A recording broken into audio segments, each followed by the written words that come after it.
Now, Ghana has taken delivery of more COVID-19 vaccines. Officials of the Ghana Health Service say some 249,000 doses of AstraZeneca arrived in the country Wednesday morning. The consignment should bring some relief to the nearly 500,000 Ghanaians who have been waiting for months now for their second dose of the AstraZeneca jab, having received the first dose in the first phase of the inoculation program. Joining us with more details of the latest vaccine consignment is the Director of Public Health at the Ghana Health Service, Dr. Franklin Esiedibekwe. Thanks for joining us, Dr. Esiedibekwe. How many vaccines in all have come in today? And thank you very much. So we took delivery of 249,600 doses of AstraZeneca. Now, are these part of the COVAX facility or the AU arrangement? No, this is a different arrangement.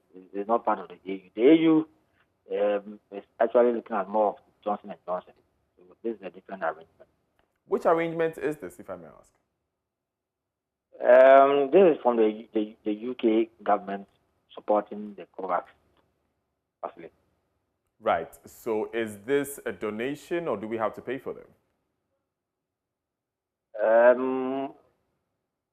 I don't think we are going to pay for this one. I think that most of the Johnson & Johnson ones are the ones that we are paying for through the AU, maybe the Sputnik. A number of the COVAX facilities vaccines are not to be paid for. Right. Now, when should we start expecting that the administration of this consignment of vaccines should begin? Yes, so I think currently now, we are having the deployment of the Johnson & Johnson, and they are the same kind of health workers who are delivering these services. So we expect that when we complete the Johnson & Johnson, and then we now look at the deployment of the AstraZeneca. I think that it's a relief for us and for the Ghanaians that those who took their vaccines somewhere in March. Thankfully, we have this consignment to make them fully vaccinated. And let me say that this is just part of the total that we are expecting, so that we can say that we have actually completed full vaccination of those who took the early doses of AstraZeneca. Right. Dr. Esiedibekwe, two quick issues. The first is we still have some 250,000 persons who will be expecting a second jab after these 249 doses have been expended. When should these people expect that their batch of vaccines will arrive? Yes, I think that hopefully next 2 or 3 weeks we'll get the next consignment of AstraZeneca. That's also going to be around 249,600. So hopefully that will exhaust the gap that exists. So you can say that we have actually exhausted over 800-something thousand people who have been given the AstraZeneca dose. Also, with the administration of this one, are we saying that from Monday we are going to see these vaccines being given out? It's possible. You see, what we're doing is, thankfully, before we did train our staff, so the staff are now going to be trained, and what we're going to hope to do is that we hope to complete the Johnson & Johnson maybe by tomorrow or Friday, and then we'll get started. So we're going to deploy the vaccines to the various regions and districts, and then we'll start. I'm not very certain when we'll start, but somewhere next week we'll do the actual vaccination. Thank you very much, Dr. Franklin Esiedibekwe, for joining us. He's Director of Public Health at the Ghana Health Service. We will remain with the service, which meanwhile says it will extend the ongoing COVID-19 inoculation drive in the Ashanti region. The inoculation with the Johnson & Johnson vaccines, which started last Friday, was to have ended Wednesday. Officials, however, say the extension has become necessary as they have not exhausted the vaccines allocated to the region. Deputy Ashanti Regional Director of Health, in charge of Public Health, Dr. Roxanne Michael J, tells Ohiming Teria some 30,000 doses have so far been administered. It's been 5 days since the Johnson & Johnson vaccination exercise started in the Ashanti region. We are looking at 4 COVID-19 hotspot districts in the region where health officials say they contribute not less than 60% of weekly infections as far as COVID-19 is concerned. Kumasi, Metro, Oforikrom, Asokwa, Kwadaso are the other municipalities taking part in this exercise. Behind me is a KMA clinic center here in Kumasi Metro. We're finding out from health authorities how the exercise has gone so far. Let's speak to Dr. Roxanne Michael Ejay, the Deputy Director in charge of Public Health in the Ashanti region. So, Doctor, how has the exercise been going so far? So far, it's been very good. Patronage is very high. And we catalogued from the weekend when we started. And the weekend it was a bit jerky for obvious reasons, because weekends people usually will not have time to come out for such exercise. But from the Monday, it's been very, very active. On average, we've been doing about 8,000 to 9,000 doses. That's 8,000 to 9,000 people are vaccinated every day. So as it stands now, we've done over 30,000. And though today's official date for completion of the vaccination exercise is likely to be extended to Friday, as long as we have vaccines. We have about 20,000 doses left. And I'm sure by the close of today, we'll be left about 10,000, looking at the rates of consumption within our region here. Now, at the KMA clinic in Kumasi, long winding queues have formed as residents rush to get jabbed on what may be the last day of vaccination. Ohiming again spoke to some of these residents who had queued up to the road outside the hospital. Oh, what about how best no past 6:30? And now 7. 6:30. What about 7 more? Now, what should be a woody? I want that so say be drew so and son wako. Ah, yes, I mean, yes, I mean, yes, I watch him. To some case, one map one, you need some car. Pacho over hatchet. And maybe 6 o'clock. Over 6 o'clock. Pacho, if I know free by. If you're to master never. I don't know who free to Master Bewo Panye or Kumasi. Stations or more be no a hundred bear me. Until them I'm Bahano. Now, what he said, Pennyphone can say, Panye drew her. Baby out here and a one about Panya, and as a weird Juma or her, or Bob Panya, what here to meet him. What Chemu or and Cropombe say, me and son or Wabahay, and Abo Panya, what is and Carbon. Oh, my shut down test about it means if you will be at me one. And I'm Miss Hunsa have a tabacrum to me behind my own preco. I don't know to you. But I did lie. Would you lie? Let's get me so delighted, yeah. Lion in the way now, so tear. Me know this time, and I am here. To meet me, engine outside, I'm a terry. What would you have said on the basin? Oh, you drew Anna as 740. I'm drew. Oh, me buy the inch, me didn't call Midday hospital. And I may call Dr. Anna Horn, I said no more year. It's more than there be. I said, you pan a dose into member, and I may measure. See, Nisha, say, bedroom is so. Oh, by Abamu, so I will share Curia, Wapa, Abamu, we cry. A room is some, a room is some, a coffee. And the Miado doesn't our choir and son Obahay. And be a mune.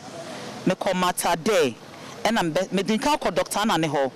And I'm before me back, Midday. Dr. Anna, I say, no, no, be.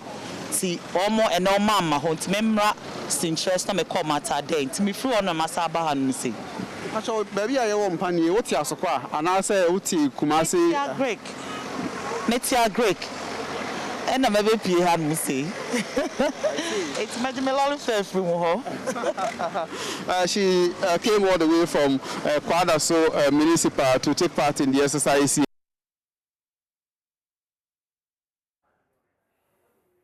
Live on Joy News today, we just came back from the Ashanti region, and we would encourage that all citizens who have the opportunity would get vaccinated as soon as possible. It's only when you get vaccinated that you can keep yourself and your family safe, and we can indeed say we have indeed overcome this disease. But we also need to remember that even after receiving both jabs, even after you've been fully vaccinated, you still have to keep to the COVID-19 safety protocols with nose masks and especially the hand sanitizing and washing, because we also have the scare of Ebola virus and Marburg disease, which also are rearing its ugly head in other West African countries. We can never be too safe. You're live on Joy News today. Let's move away from COVID-19. And the Environmental Health and Sanitation Officers of the AMA set off the Joy Clean Ghana campaign today with seizing the wares of hawkers without face masks. Their wares were confiscated and forced to buy face masks on the spot before their items returned.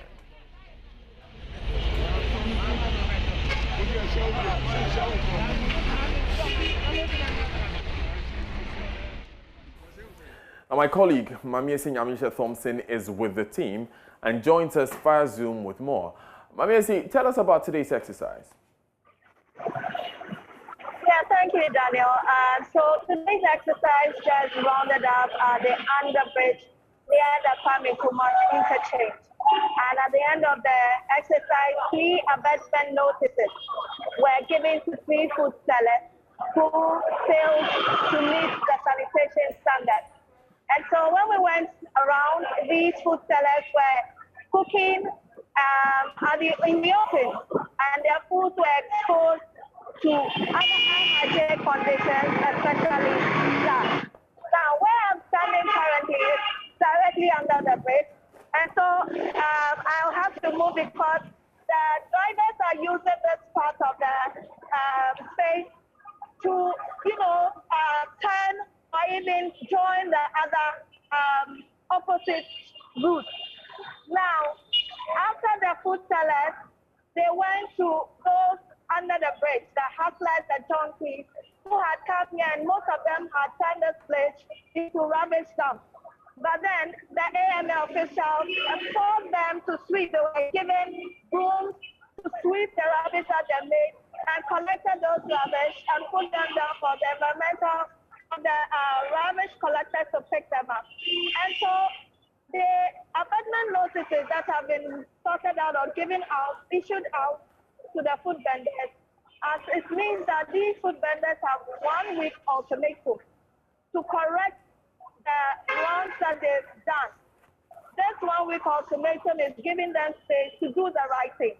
Otherwise, when the environmental officers return and they are still not adhering to the standards, they will be taken to court. And so over here at the Kwame Nkrumah interchange, they have been cleared up. They've been asked to clear up the rubbish and also to ensure that they abide by the environmental health standards. Daniel. Thank you very much, Mamiesi Nyamisha Thompson, for joining us with those updates. It was Nogbert Gobechi speaking to Kwesi Parker Wilson, who was with the demonstrators. He's now joined us in studio. Kwesi, so first of all, how did the demonstration end? I think it was a bit of success, very successful. They ended up at the Independence Square and later went to Parliament to deliver a petition to a member of Parliament, the Isojaman MP. Unfortunately, he wasn't there, so a rep came to receive the petition on his behalf. Now, even before that, the leadership of the group had real concerns about why some members of Parliament failed to, accept their petition. They say they contacted the Speaker, and the Speaker said that he cannot receive the petition, and rather they should use members of Parliament so that they can table it before the House for a debate, a conversation. However, they contacted about 10 members of Parliament. Only 1 out of the 10 agreed to accept their petition, and that is the Member of Parliament for Isojaman constituency. So that is where the demonstration ended. So tell me about security. And so a number of policemen, how did they go about ensuring that the demonstration was peaceful? Well, so in fact, the police actually outnumbered the demonstrators. We are told that per the conversation arrangement between them, that the security personnel and the demonstrators, they were expecting almost about 1,000 protesters for today's event. Unfortunately, those who turned out were just a little over 50. And so the police had already made their plans for security. They had no option, only to say that some of the personnel who were coming at the time the demonstration had started were asked not to do so because they had a number of them already on the ground to police the demonstration and ensure that everything was quite successful. So with the demonstration, one can say and can conclude that it was a huge success. The only challenge is about the adherence to the safety protocols. Obviously, but largely people complied, but you could see a few individuals who were still clinging to each other, had their nose marks down and all of that. But the police says that for them, they are happy that at the end of the day, it's been a peaceful and a smooth exercise. Parker Wilson, thank you so much for joining us. You're live on Joy News today. Now, NADMO officials have begun distributing some relief items to displaced residents in the Upper West region. They include some bags of rice cooking oil, sleeping mattresses, and clothing. So far, 722 farms belonging to 1,605 farmers have been submerged, with 80 houses destroyed, leaving over 300 persons displaced. We will speak to the Upper West Regional Director of NADMO shortly, Mustafa Ahmed. He is on the grounds. But first, here are some displaced residents with their concerns. We are talking about farmlands being affected, and we are talking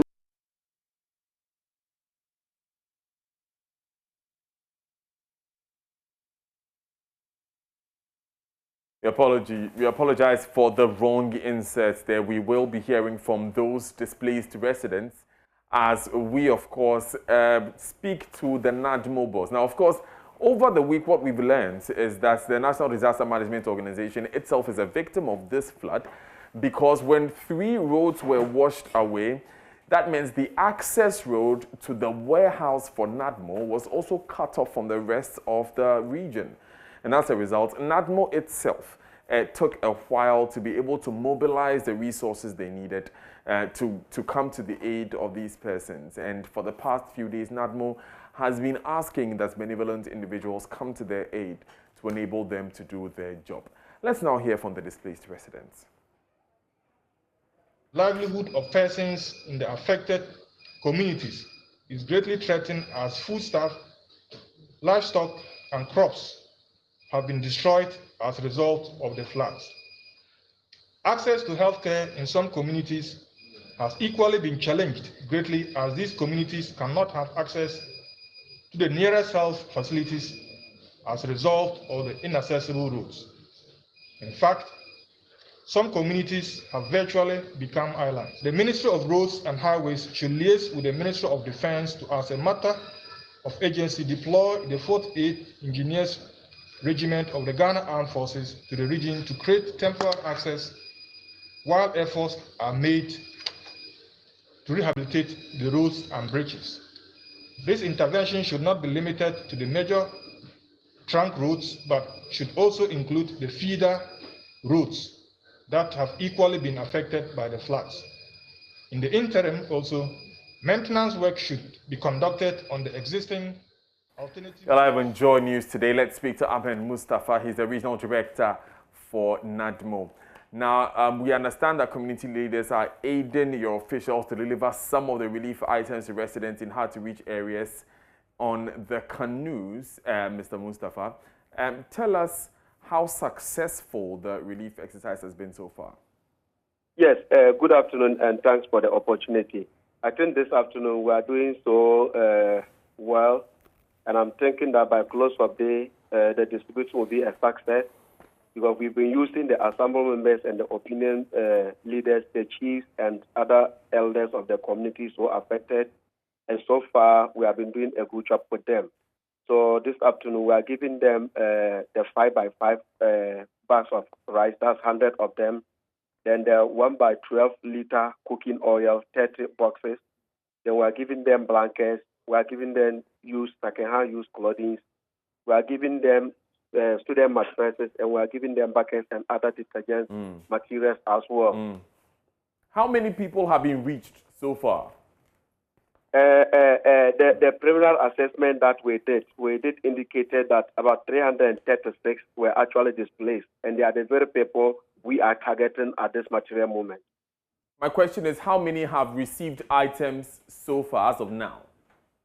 Yes, we are not having the number at hand, because we are using the leaders from each community so that we can hand over to them to use the canoe to cross over to distribute to the individuals.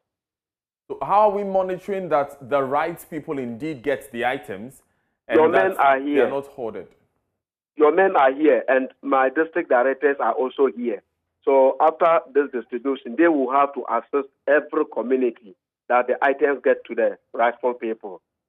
Right. So your plan for monitoring the distribution of these items is a journalist doing journalism? No, my men are with me currently at the center. And I'm saying that they will have to do the supervisory role, making sure that everybody who was affected at least get a feel of the relief items we are giving to them. Beyond the immediate relief that are given to these people, there are also those whose livelihoods have been lost. Is there any sort of plan for some of these people? Come again, sir. For those farmers who have lost their farmlands, their livelihoods have been lost. Are there any plans for them? Yes, there's a plan. We are currently in touch with the Ministry of Agriculture, and we are still in touch with other organizations are also calling on. So after this phase, the second phase is to attend to the farming, the farmers who have also lost their farm produce through the flood. And when will that begin, that second phase? Immediately, it's an ongoing event. So immediately after this, once the food items and everything has been sorted up, we'll kickstart that one too immediately. Thank you very much, Ahmed Mustafa, for joining us. He is a regional director for NACMO in the Upper West region. You're live on Joy News today with me, Daniel Daze. Daryl Kwao is next with business.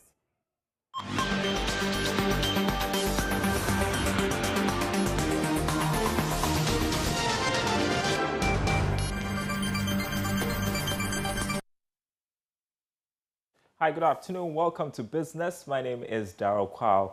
The Minister for Food and Agriculture has sworn in the newly appointed Board of Directors for Quality Control Company, QCC, a subsidiary of the Ghana Cocoa Board. The board has been charged to work hard and maintain Ghana's reputation as the world's premium cocoa producer. Dr. Ebenezer Owusu is board chairman. Reaching the top is a monumental achievement, but remaining there may be the most spectacular feat of all. For this reason, we as the Board of Directors, we are going to ensure that the premium quality that Ghana's cocoa beans enjoy will continue as a preferred choice of all chocolate and beverage producers of high reputation and distinction.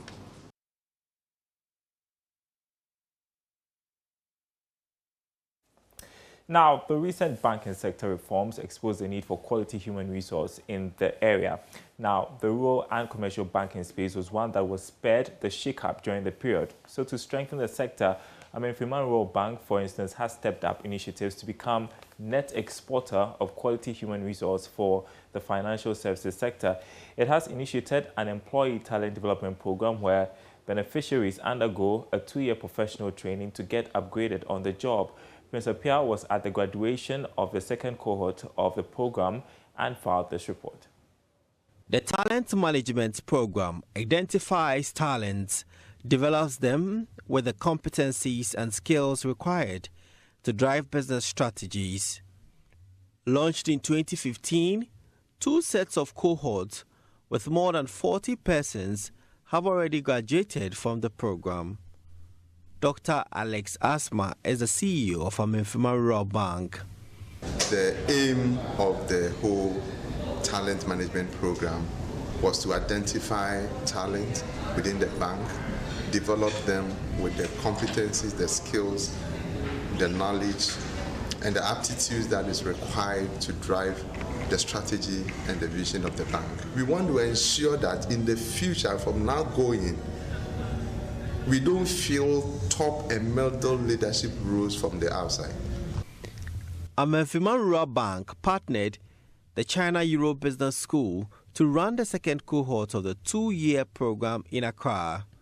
Dr. Asma says the initiative will enhance the quality of human resource in the banking industry in Ghana. This is a good strategy for the bank because to us, our asset is not the cash we have, our asset is not the investment we have, our asset is not the vehicles and the beautiful buildings we have. Our best and most important assets are our people. So we continue to invest in the people to make them better than they came, and that's what we'll be taking pride of.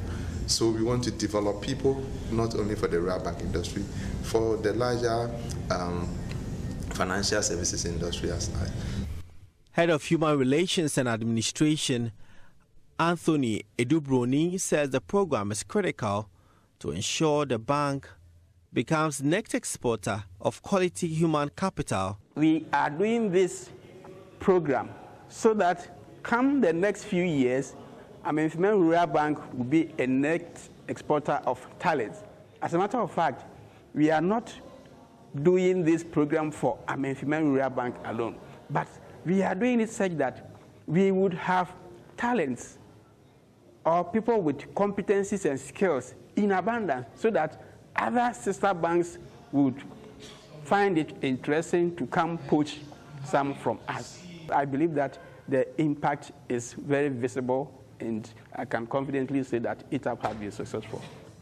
COVID-19 compelled graduation of the second cohort to move from 2020 to this year. I've learned a lot of new skills that I'm going to use to impact the job positively.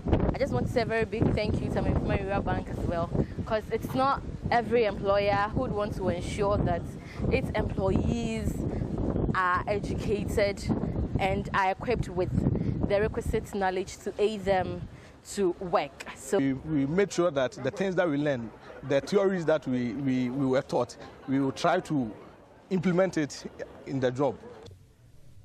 Meanwhile, high-performing graduates received honors on the day. Prince Apia reporting. And that's all for business for now. The marketplace is coming up with Charles Ayate. He'll have the latest business news for you. But check out our website, myjoyonline.com/business. Up next, sports.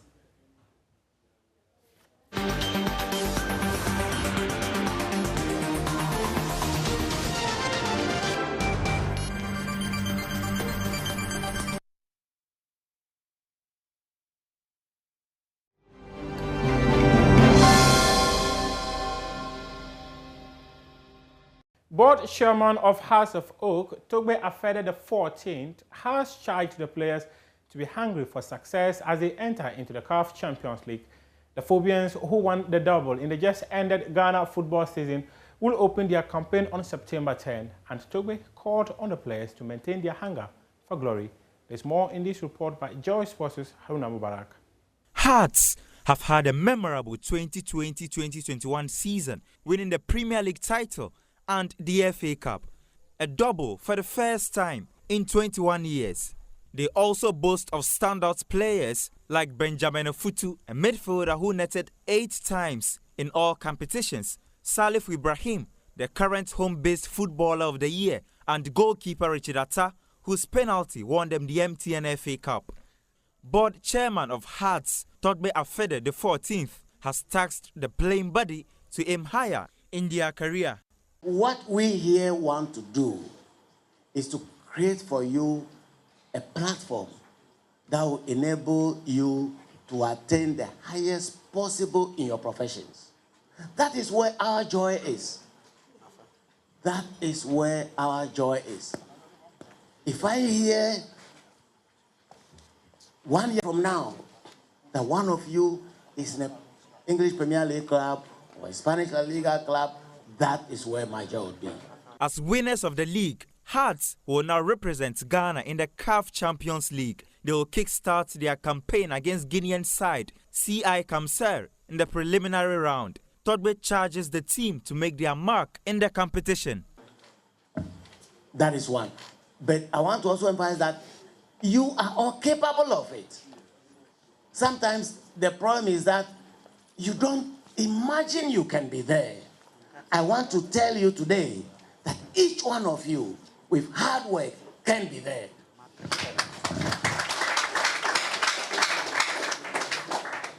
And I'm happy to always share with you my own experience.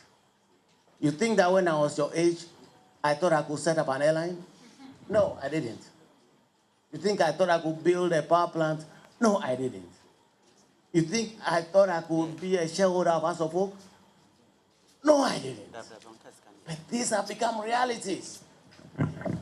It starts with having ambition, deciding, I want to be like this person who is the best in my field. And believing, therefore, that you can do it because he has done it. But as I've always said, it's not enough to wish or to desire. You back it up with what? Hard work. The 2000 CAF Champions League winners will travel to Conakry for the first leg on the weekend of September 10, with the second leg set to take place on the weekend of September 17 in Accra. That is your sport for now, but we have more sport for you on myjoyonline.com/sports. I am Muftau Nabila Ablai. Up next is Showbiz. Good afternoon, welcome to Showbiz here on Joy News today. Now, former Black Star captain Asamoah Gyan has disclosed his yet-to-be-released book will serve as a source of encouragement to the youth and coming generation. The footballer, in an interview with Joy News, says the world should look forward to the big launch in October. Yeah, we're working hard on the ground. You know, we created the press launch to create awareness for people to know Asamoah Gyan is coming to launch a book. You know, so we're looking at somewhere in October. You know, to make sure everybody is comfortable and then participating on the book launch, because it's going to be a very, very huge event. You know, so how huge will that be? Because I'm anticipating. Yeah, definitely. Everybody is invited. You know, it's going to be the book launch. Everybody is going to know.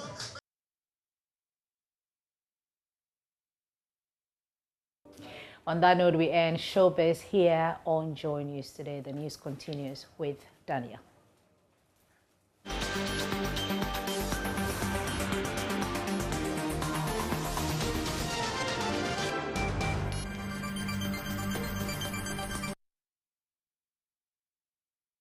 Before we wrap up this bulletin of Joy News today, former chairperson of the Electoral Commission, Charlotte Osei, says the country's justice system risks losing legitimacy if nothing is done to address perceived inequalities in the administration of justice. The former EC boss recently took to Twitter at the height of the campaign for the resignation of Health Minister Kweku Agyeman-Manu to post a tweet which many linked with the resignation calls. Madame Osei, who was removed from office after reports of procurement breaches were made against her, would not confirm her "Dear Karma, please calm down" small tweet had to do with the health minister's controversy when she appeared on Joy FM's Super Morning Show. She, however, explained that democracy is only strengthened when people are not treated differently when they fall foul of laid-down procedure. One of the cardinal principles of the rule of democracy is the rule of law. The rule of law simply means that every citizen should receive the same treatment.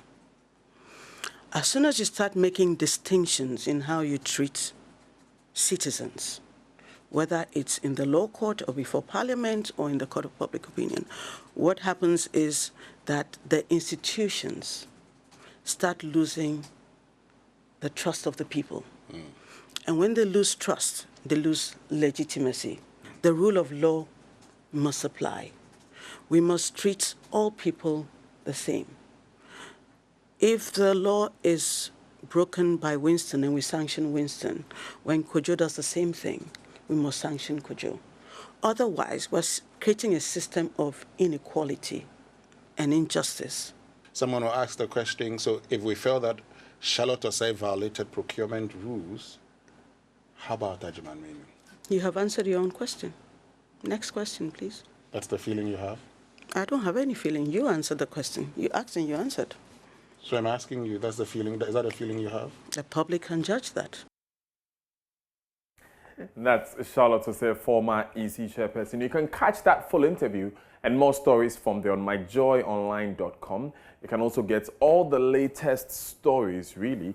She spoke a lot about Afghanistan. She worked there as a UN envoy. She praised the Afghanistan hospitality in spite of the violence. The latest from John Mahama's campaign tour his tour of the 3 northern regions is also there. My name is Daniel Daze. This has been Joy News Today. Up next is The Marketplace with Charles Aite.